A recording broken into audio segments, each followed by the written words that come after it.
अमचन music की शानदार प्रस्तुति।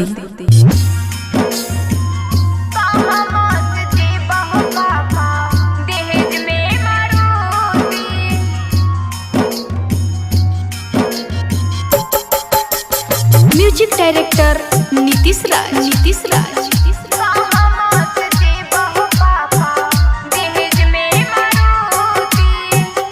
खुशी रिकॉर्डिंग स्टूडियो बलुआहा। एक पुड़िया जहर देता खा के हमें सुतबई हो। एक पुड़िया जहर देता खा के हमें सुतबई हो। कहाँ से देबह पापा दहेज में मारुति हो। कहाँ से देबह पापा दहेज में मारुति हो। कैसे जुटाइबो रुपैया नहीं छकौन खेती। कैसे जुटाइबो रुपैया नहीं छकौन खेती। कहाँ से देबह पापा दहेज में मारुति। कहाँ से देबह पापा दहेज में मारुति।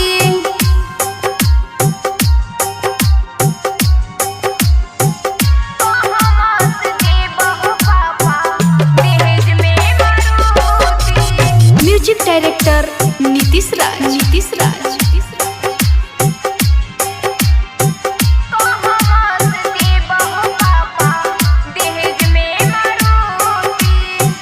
माई बीमार पापा तू ना निरोग हो।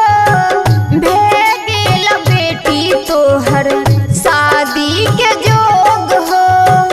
शादी के जोग हो। माई बीमार पापा तू ना निरोग हो। भेगेल बेटी तोहर शादी के जोग हो। भाई पटदार सबसे यास गैल छूट हो। भाई पटदार सबसे यास गैल छूट हो। कहाँ से देबह पापा दहेज में मारुति हो। कहाँ से देबह पापा दहेज में मारुति। कहाँ से देबह पापा दहेज में मारुति। म्यूजिक डायरेक्टर नीतीश राज। कहाँ से देबह पापा दहेज में मारुति। पढ़ाई लिखाई में पैसा लगैल हो। भाइये भरोसा पापा कुछु ना बचैल हो।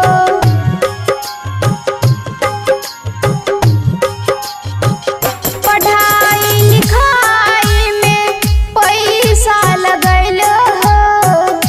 भाइये भरोसा पापा कुछु ना बचैल हो। परमोद आरती कहै के न करबो पूर्ति।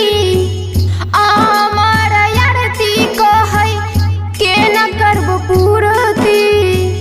कहाँ से देबह पापा दहेज में मारुति। कहाँ से देबह पापा दहेज में मारुति। खुशी रिकॉर्डिंग स्टूडियो बलुआहा।